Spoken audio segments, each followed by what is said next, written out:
Well, Dan Dolezal acknowledges it was a long journey to become the woman who would lead the local chapter of the NAACP from inside this Spokane building. That they are in danger, they need to leave this evening, and again, still figuring out how they're going to approach this fire, and we're getting word right now that we need to head out, so we're going to break down our equipment right now, and we are going to leave. Guys, we're going to send it back to you now. One of the two men inside that Jaguar took off. Winds picked up around central Washington all afternoon, which could mean big problems for the crews on the front lines of the North Star fire. Folks who live here tell me only 7 of the 24 homes in this neighborhood survived. This is just about the worst possible time to have a cooling issue inside a building. It is becoming a reality that these flames are coming toward the town of Twisp. The root of this concern is just how similar fake guns and real guns can look to each other. And that doesn't just mean hard work on the front lines, it also spells long hours in the shop.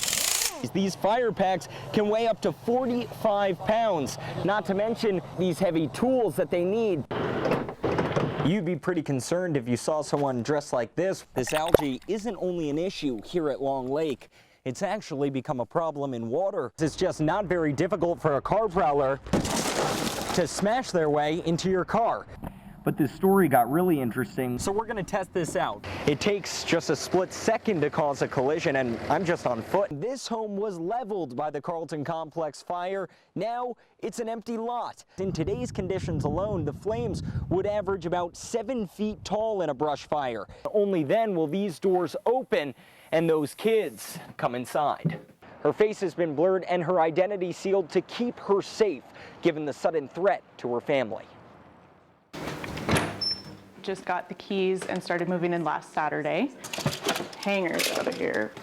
We haven't quite got everything moved in just yet. This single mother of 3 couldn't have been more excited to move into her family's new home last weekend. My grandma gave me that.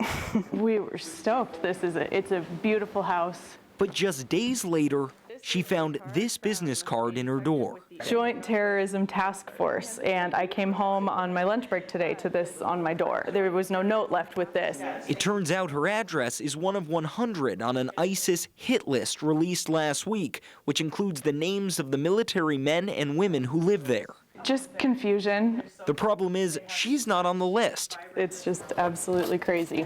She just rents the house from someone who is. How are you even processing that? I'm not just yet. I don't know what to think just yet.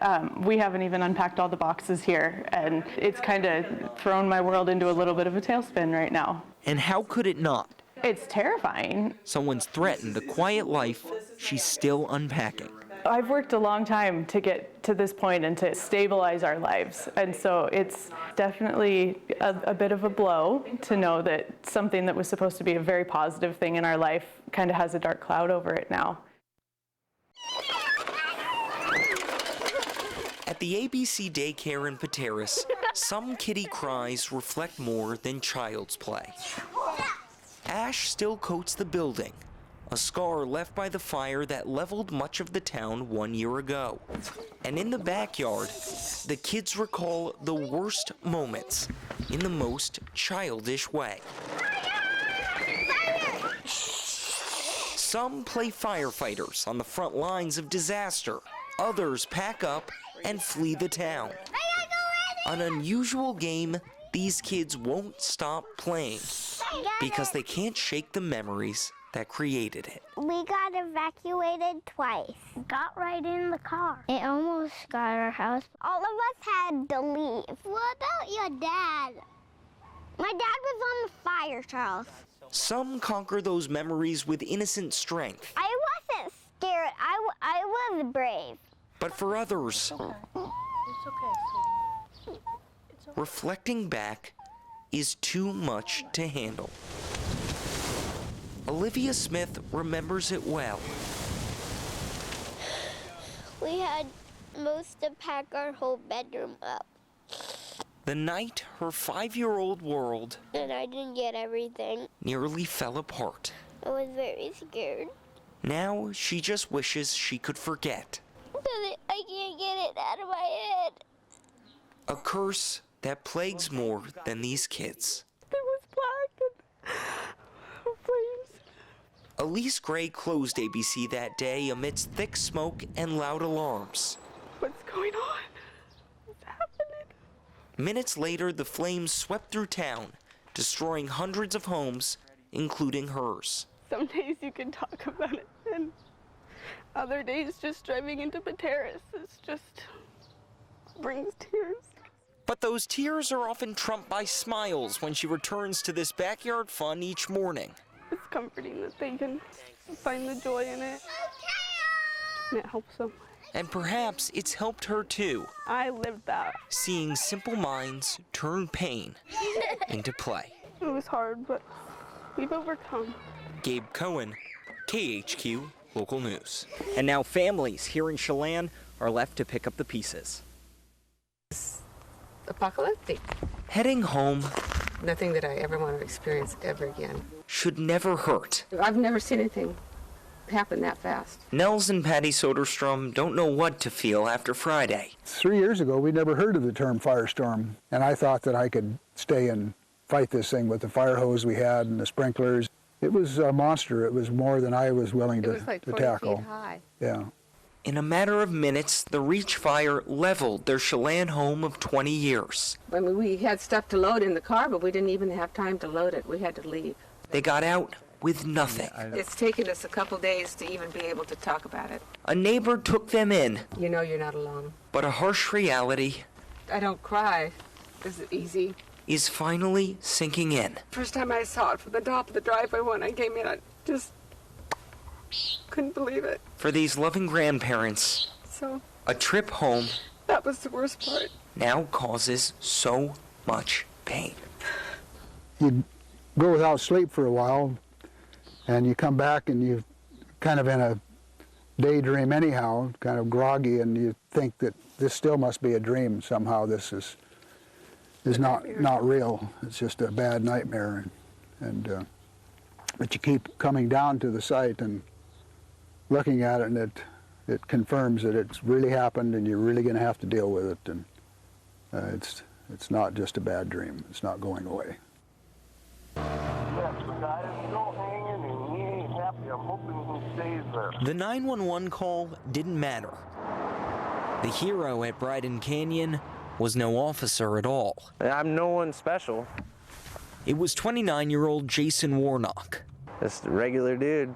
A regular dude who sprung into action Wednesday morning. We were coming up Bryden, and I seen on the downhill lane, there's 2 lanes coming down, there was a big log. The foreman, he's all, no, look up. Just feet above his head, an SUV was teetering on the edge of the cliffside after it ran off a residential road and tore through a backyard. Then I seen him beating on the door. A 23-year-old was stuck inside. Gotta go get him out of there for that fence gives. So Warnock took off running. So I ran across the walkway and then ran down along the fence line there to right here was where he was hanging. And I was thinking, God, don't let me have a heart attack before I get to him.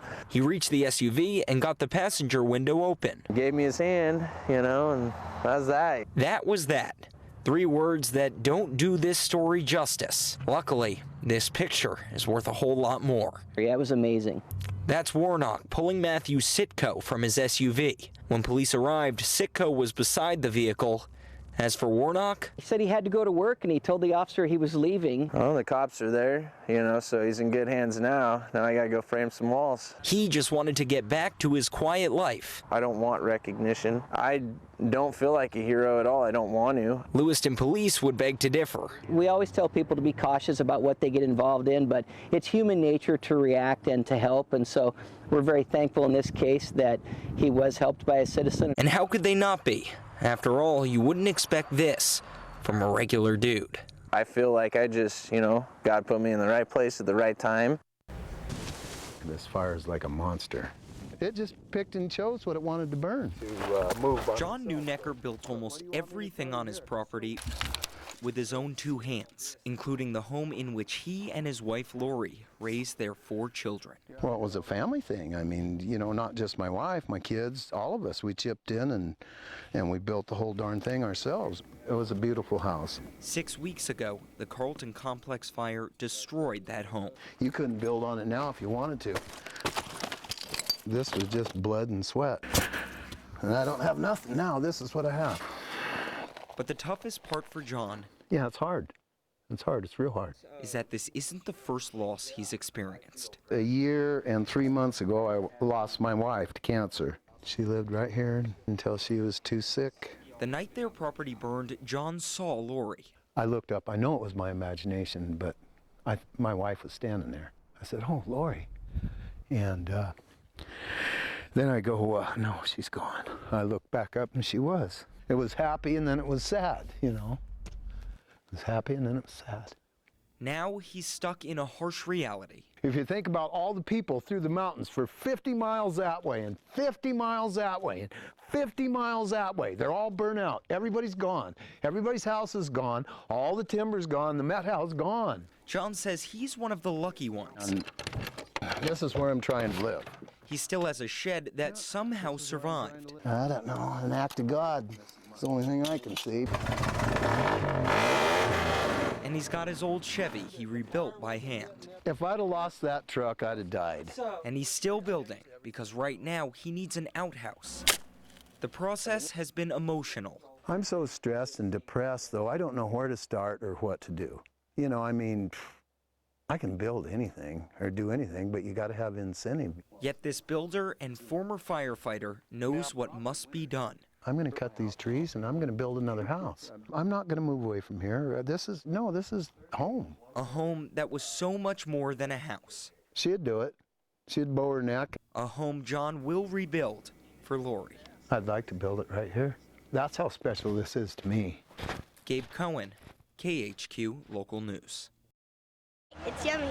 It's a word synonymous with summer. Lemonade, get your lemonade, 75 cents. But not all lemonade stands are the same. For example, this one can barely stand. Luckily, it's got 4 boys to do the legwork. The Multifet brothers have been out here every day this summer selling lemonade.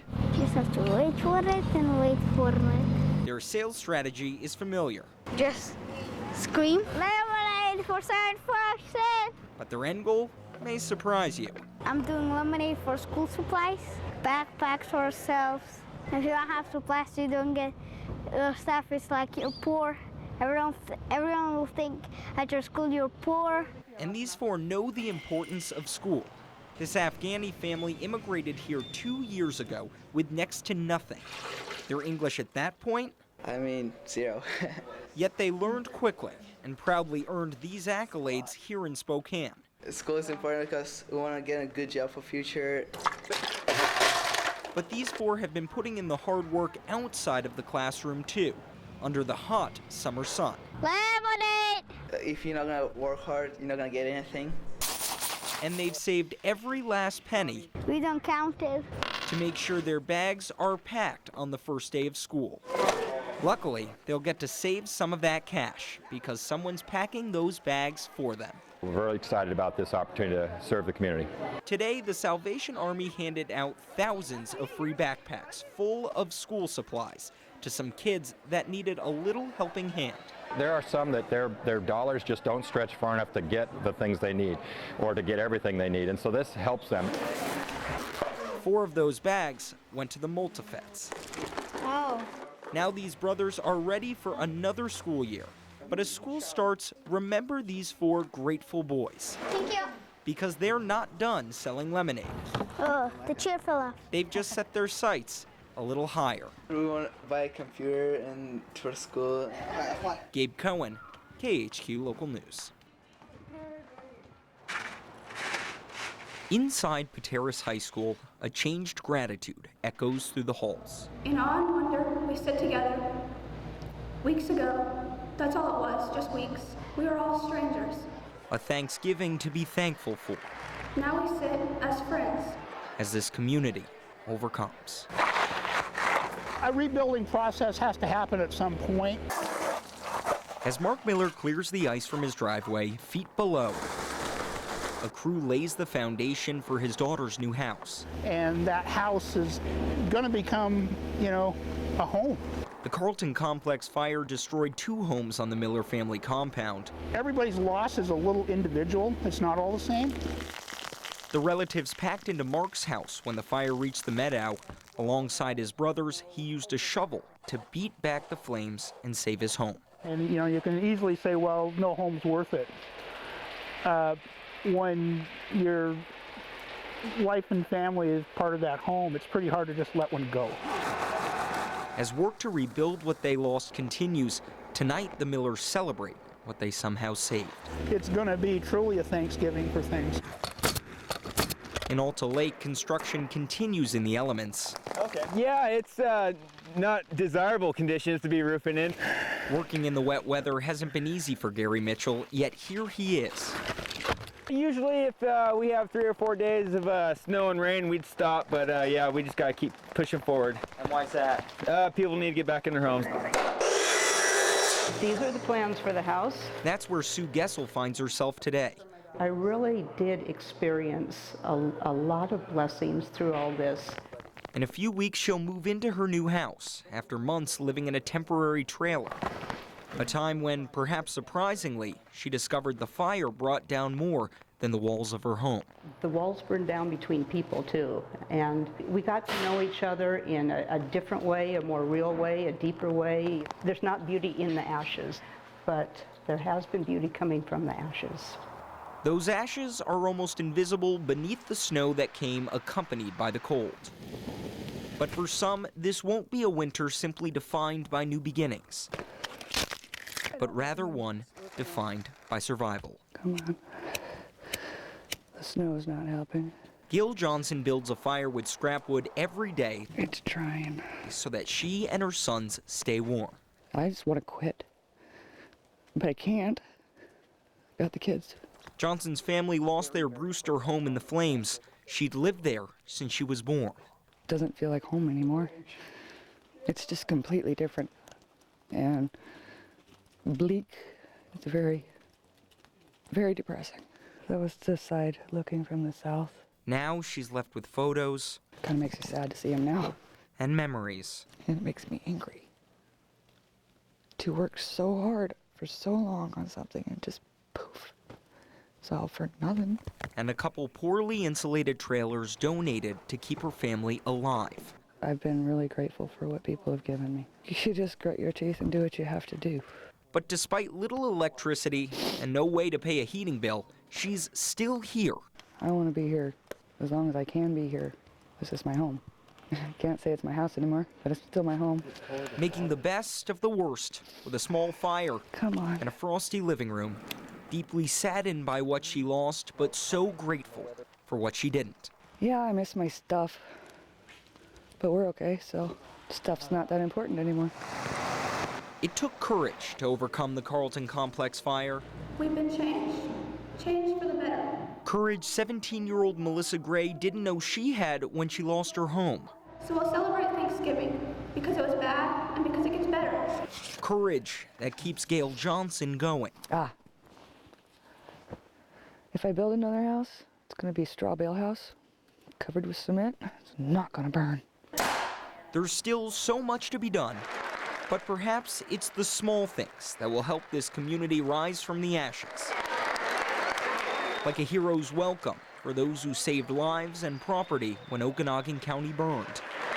And the words of a young girl with a changed gratitude. Love the strangers, for they may gather with you as friends one day soon.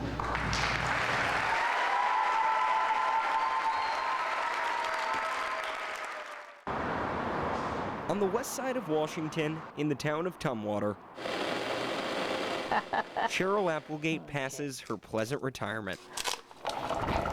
It was a very well-lived life. A long life of family and faith provided by 2 adoptive parents. I don't know what I would have done without them. Nearly 69 years later, she doesn't doubt she was raised right. We had a good family life. But there is one question still to be answered. All I knew was I was adopted and that I had 2 sisters, and that's all I knew for a lot of years. I had no idea if they were even alive. And for decades, Cheryl never needed to know. I felt like I was kind of rejected and thrown away, and I just didn't have any desire to find them.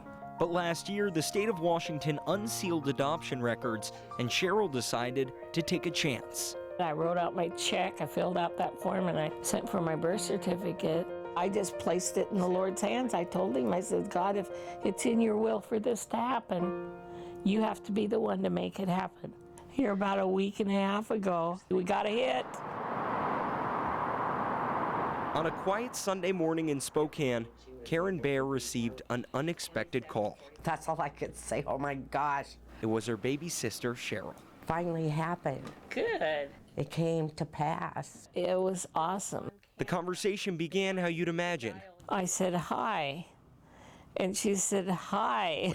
I believe I says, hi, sweetie. I said, it's nice to meet you after all this time. Then it took a turn that sank Cheryl's heart. She said, we need you to get over here as soon as possible. Bev's in the VA hospital, and she has lung cancer. In a VA hospice room, Beverly Evans passes the time she still has left on this earth.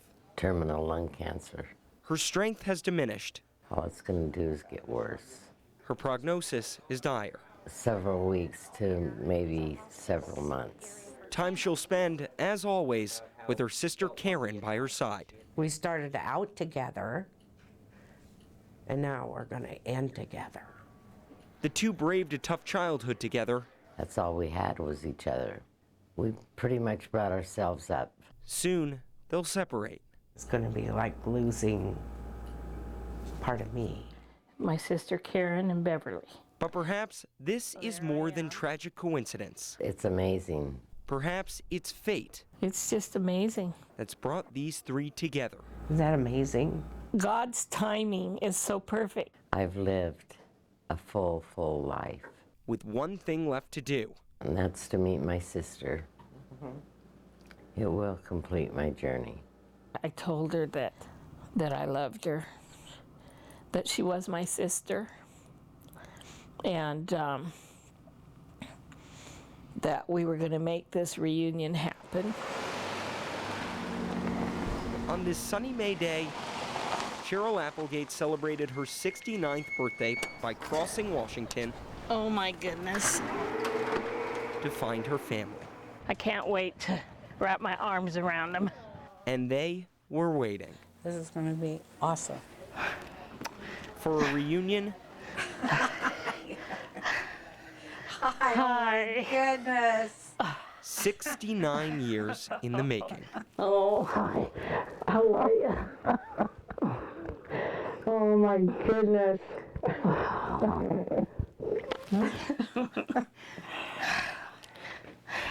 Hi, Sherry. Hi there, Bev. An unimaginable moment.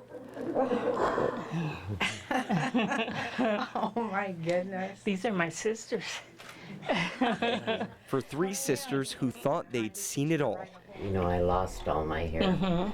But once it grows out, it's going to look just like yours. Wow. It is overwhelming. I'm just delighted. I'm so delighted that I got to meet you and put my arms around you. This will likely be the only birthday these three celebrate together. Painful, yes. But somehow, this moment makes it a little easier. I honor you and I bless you. I honor you and let bless it you go. too. To let go. Love you. I love you too. Gabe Cohen, KHQ Local News.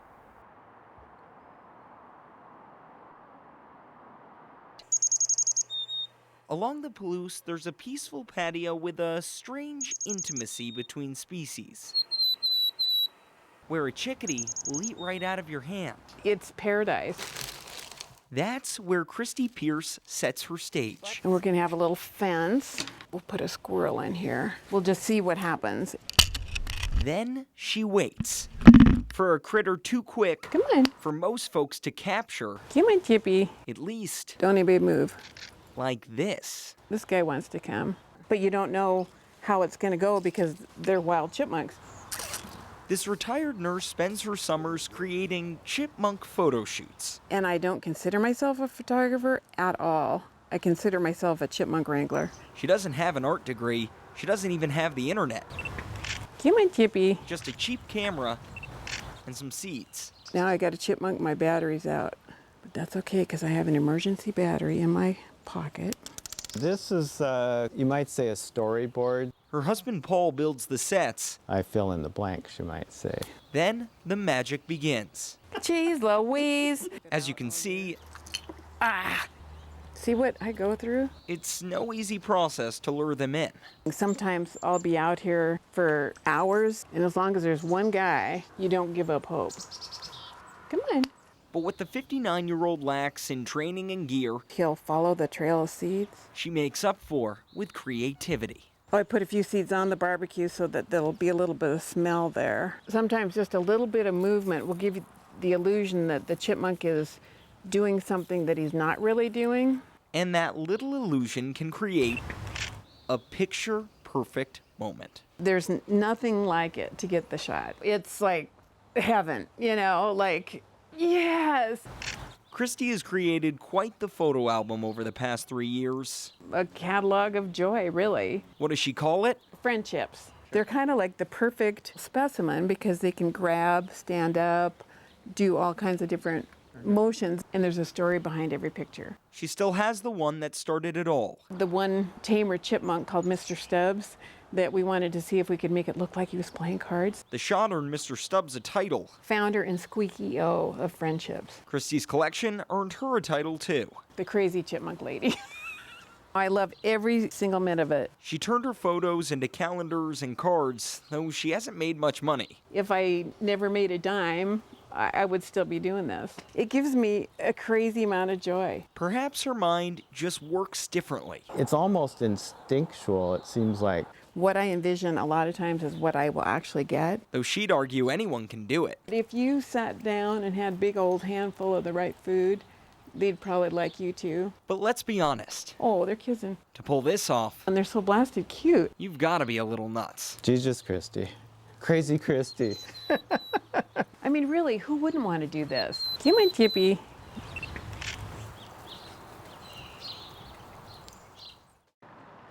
She smiled, she laughed, she told jokes. Belinda Niebuhr molded Moscow's Arby's into more than a restaurant. Now this is our family and these are our friends. And she made that possible. That was her. A family headed by the woman who climbed the ranks but never looked down on anyone. She was like a mother to us all. In a word, she was amazing. She was herself here and out away from work. This work family barely recognizes the business they called home. Seems like a bad dream. But despite locked doors, they gather. She knew each of our stories. To make sure Belinda's story is never forgotten. We're all standing around the edge of a giant hole, and she was definitely in the center, and we were around her. We've come together in so many ways. We haven't left each other's sides. Belinda's love lives on in each smile and hug. She would tell us to be happy, not be bitter. She would want us to celebrate the life she led, not focus on what happened to her. But they can't shake the emotions so many in Moscow feel. I am still so angry, and I don't know how to get past that. Anger and confusion. I do want to know why. Why the center of this family is gone. Why did he come into Arby's, of all places, and take a woman who had so much impact on so many people? Beneath the golden fields of eastern Washington, and through a 40-ton steel door, a piece of Cold War history hides. In 1959, the United States built 9 missile coffins in eastern Washington. Because of our location, we had the ability to reach out and hit Cuba. 2 years later, they brought in 9 atomic warheads. We had crews in the ground continuously 24 hours a day, 7 days a week, 365 or 366 days a year, ready to go. In 1962, those missiles were pointed directly at Cuba. It was really, really tense and nervous. And at a moment's notice, yeah, that's me. Dick Mallore's team was ready to fire. We're sitting there in the missile sites, just scared to death that we're going to have to use them, because this wipes out our families and everything else. We have nothing left. Thank God we didn't have to do it. In 1965, the missiles were removed and the coffins cleared out. What are you going to do with 3 million tons of concrete and steel? It kind of boggles the mind when you think about it. In 1969, Mark Kramer's family bought one of the sites for just $2,500. This was the actual launch room. The missile was in that other room over there. Missile laid down. And this ceiling here would lift up like 6 or 8 inches. It would lift up, and then it would slide sideways off. These are surveyor marks. We keep learning more and more. Time has taken its toll on the site. You see all the bolt holes. But that's fine. The Kramers just use it for storage. This is just our old stuff that we've gathered over the years. We know that there was a missile that was intended for destruction, but you don't think about that. It's just a part of the family almost. We always talk about the base. Everybody wants to go to the missile base. 45 years later, the coffin is more of a family relic than anything else. We've actually talked about how we're passing it down to our son. And most of the other coffins have also been lost in history. Very few of them have any idea of that they were even here. This is the access road. But some still remember the tension. If we had to punch the button, 15 minutes later, this world would be burning up. As the world above waited on the brink of destruction. Gabe Cohen, KHQ Local News.